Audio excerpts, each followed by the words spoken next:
UP board class 12 2024 में 100 में 96 number score किया है। आप भी कर सकते हैं। आज हम जानेंगे यूपी बोर्ड क्लास 12 की स्टडी के बारे में, जो कि जनरल हिंदी की है, और हिंदी में केवल लिखने का तरीका मैटर करता है। और ज़्यादा से ज़्यादा आप स्कोर कर सकते हैं, 90+ तक स्कोर कर सकते हैं आप।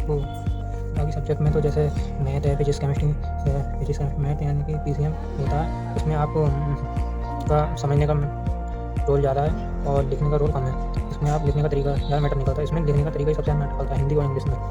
चलिए शुरू करते हैं वीडियो को स्टडी। तो आपका का इतिहास तो 20 नंबर का आता है। हिंदी पद यानी काव्य का इतिहास, इन दोनों से 5-5 क्वेश्चन आते हैं 1 नंबर के। ये 10 क्वेश्चन होते हैं जो MCQ फॉर्म में होते हैं। आज हम जानेंगे इनको तैयार कैसे करना है। इनको हम विद्या क्वेश्चन बैंक या NCERT बुक से कर सकते हैं। विद्या क्वेश्चन बैंक आप मेरी स्क्रीन पर देख ही रहे होंगे, NCERT बुक भी देख रहे होंगे। विद्या क्वेश्चन बैंक में 250 क्वेश्चन करीब होते हैं इन 10 क्वेश्चन के। आप उनको एक बार रिवाइज कीजिए, दोबारा रिवाइज कीजिए, एक एक करके बस पढ़ते जाइए। एक से लेकर 250 तक क्वेश्चन, फिर दूसरे दिन कीजिए 1 से लेकर 250 तक क्वेश्चन, फिर उन्हें वापस एक बार पढ़िए, फिर दूसरी बार पढ़िए। आपको थोड़ा थोड़ा याद हो जाएगा और इतना याद हो जाएगा कि आप विकल्प टिक सही कर सकें।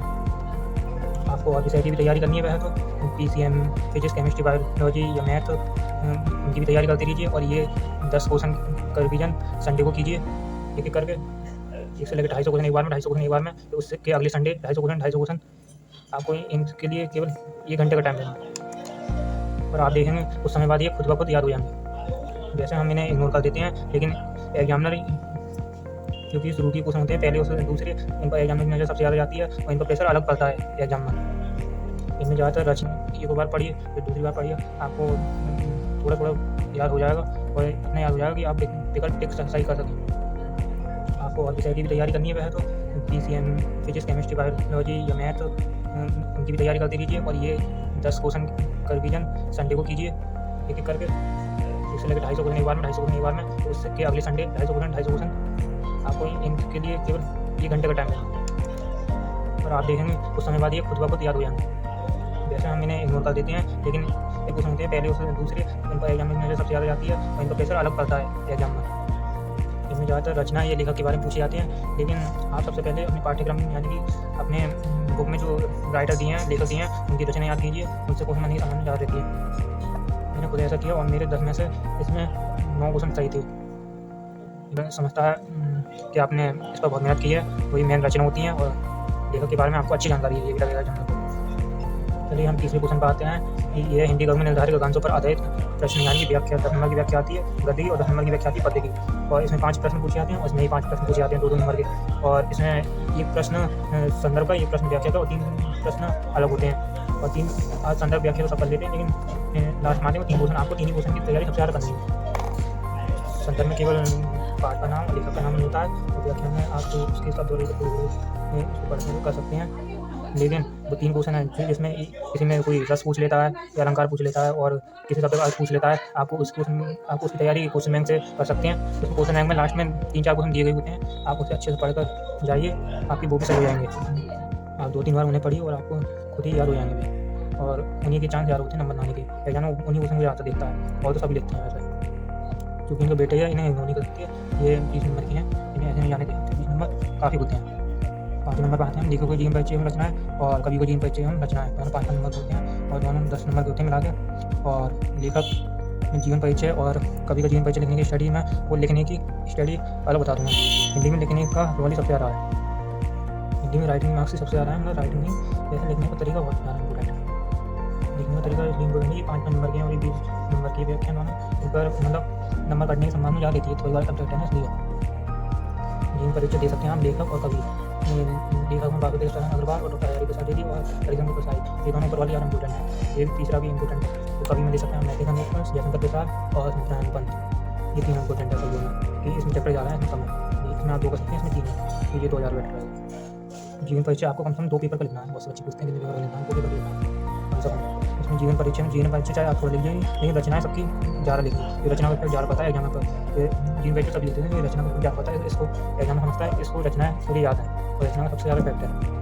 नंबर 5 है कहानी का सारांश एवं उद्देश्य, जो 5 नंबर का होता है और सारांश पूरा सरल होता है, उद्देश्य थोड़ा कठिन होता है।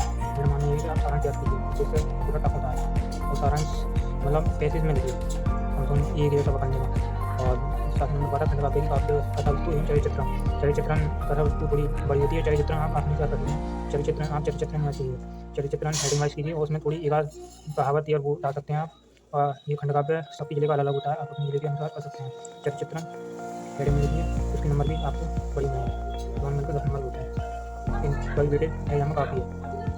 8 नंबर पर आता है संस्कृत गद्य का संदर्भ सहित हिंदी में अनुवाद और संस्कृत पद्य का संदर्भ सहित हिंदी में अनुवाद, इंग्लिश जिसे श्लोक हो जाते हैं। ये कैसे होता है, ये श्लोक होता है, इनका अर्थ लिखना है वैसा भी अर्थ लिखना है। हम 7 नंबर में इनका बेटे काफ़ी है एग्जाम में, इन्हें अधिकतर लोग इग्नोर कर देते हैं, इनको इग्नोर नहीं करना है, इसका एग्जाम बहुत ज़्यादा है। आप इसकी तैयारी क्वेश्चन बैंक से भी कर सकते हैं, बुक से कर सकते हैं। क्वेश्चन बैंक में आपको इसमें सारी चैप्टर के पैसे दिए गए होंगे और उनका अर्थ भी दे रखा हुआ है, आपको उनको एक ही बार से पढ़ना है, इतना पढ़ना है मतलब संस्कृत का आपको समझ आ जाए। और ये बात चैप्टर के जो ज़्यादा इंपॉर्टेंट होते हैं उनकी याद करना है। आप प्रीवियस में देख भी सकते हैं कौन से चैप्टर ज़्यादा इंपॉर्टेंट होते हैं। और श्लोक के लिए केवल 16 से 17 चैप्टर है, इसमें 15 से 20 श्लोक है, उनको समझिए। 15 दो लाइन की आप संदर्भ आपको सामने कर सकते हैं, अपनी याद कर लीजिए चैप्टर इससे एक श्लोक जरूर आता है। ये आप थोड़ा सा पढ़िए तो सही है। और 10 नंबर का अपडेट करना है, कितनी सारी आ 5 नंबर का ये कैसे आप आसानी कर सकते हैं पता होता है। 11 नंबर आता है अब दोनों सूक्ष्म अंतर, 2 नंबर में ये आप एक बार पढ़ के याद करके कर सकते हैं। अनिवार्य शब्द यानी परिवार शब्द ये 2 नंबर आते हैं, तो रोटी मारे यानी सही वाक्य बने, वाक्य को सही करना ये भी आप आसानी कर सकते हैं। नए शब्द ये सब ये क्वेश्चन बैंक कर सकते हैं। 4 नंबर 8 नंबर 12 नंबर पाते हैं रसों के लक्षण एवं उदाहरण और अलंकार और छंद, 2 नंबर के लिए आपको उनकी परिभाषा उदाहरण लिखना है, लक्षण लिखना है, शब्द अलंकार अर्थ अलंकार इनमें से एक इनमें से जरूर आता है। शब्द अलंकार याद करिए, अर्थ अलंकार शब्द अलंकार 3 प्रकार के होते हैं, इनमें से एक ही बात है। अनुप्रास श्लेष और यमक इन तीन में से एक ही बात है, आपको ऐसा अलग याद करता है, इन तीन में से एक ही बात है। छंद नंबर इनको आपको अच्छे से समझना है, फिर उसके उदाहरण भी याद करने हैं। ये आपको उसमें व्याख्या में भी हेल्प देंगे। और 3 नंबर पर आता है पत्र लिखन, जो कि 3 प्रकार का होता है। नियुक्ति जो है सफाई, नियुक्ति और सफाई के लिए सबसे ज़्यादा इंपॉर्टेंट है, क्योंकि हर पद की नियुक्ति के लिए, लेखपाल पद की नियुक्ति के लिए और सफाई हमारे गाँव में सफाई के लिए और उसके लिए 6 नंबर को था। इसका बेटे बढ़िया है, इसका बेटे बहुत ज़्यादा है और इसके लिखने का फॉर्मेट सबसे बड़ी होनी चाहिए, लिखने का फॉर्मेट 3 नंबर है इसका। 14 नंबर का निबंध, 9 नंबर वाला काफ़ी याद बैठे हैं इसका निबंध आप कृषि शिक्षा कार्यक्रम महिलाओं या विज्ञान इन टॉपिक पर याद कर सकते हैं। ये टॉपिक एग्जाम में बार पूछे जाते हैं। वैसे तो निबंध तो आपकी सोच पर निर्भर करता है, आप बना कर भी दे सकते हैं। और निबंध में कहावत या श्लोक कोई भी याद ले सकते हैं, उसका इफेक्ट ज़्यादा पड़ता है एग्जाम पर, उसके नंबर भी ज़्यादा मिलने की संभावना है। कहावत ज़्यादा से ज़्यादा हो सके अपनी भाषा में लिखने की कोशिश कीजिए। एक बार पढ़ लीजिए निबंध कि क्या हेडिंग है वो है, हेडिंग पढ़ के जाइए बस और उसमें खुद ही लिखिए। निबंध कम से कम 3 या 4 पेज को लीजिए निबंध। मेन नंबर जो 4 नंबर कम है वो इसी में कटे तो ये उसमें टाइम कम लग गया था, मेरे 2 पेज पूरे होता है करीब, डेढ़ 2 पेज इसी में कम लगेगा, इसकी वजह से कोई बात एक बार मिस्टेक और होगी।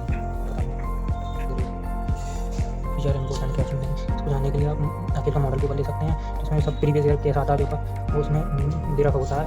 मैंने भी दिया था आखिर का मॉडल पेपर, ज़्यादा महंगा नहीं आता, सस्ता सा आता है, 40 से 50 रुपये का करीब। उसमें बड़ी तरीके से आप लिखने की प्रैक्टिस भी कर सकते हैं, सब कुछ याद करके, मतलब एक बार में लिखने की एक क्वेश्चन पेपर जरूर प्रैक्टिस करनी, या आप UPMSP की वेबसाइट पर मॉडल पेपर लिखा है उससे भी कर सकते हैं उसके फॉर्मेट पेपर। सो यही है आपकी हिंदी की क्लास 12 की स्टडी, मैंने भी इसको किया, आप इसको कर सकते हैं, बढ़िया तैयारी कीजिए। सो बहुत धन्यवाद और इसे शेयर कीजिए और चैनल को सब्सक्राइब कीजिए और वीडियो अच्छी लगी तो लाइक कीजिए और स्टडी अच्छी लगी तो अपने दोस्तों के साथ शेयर कीजिए।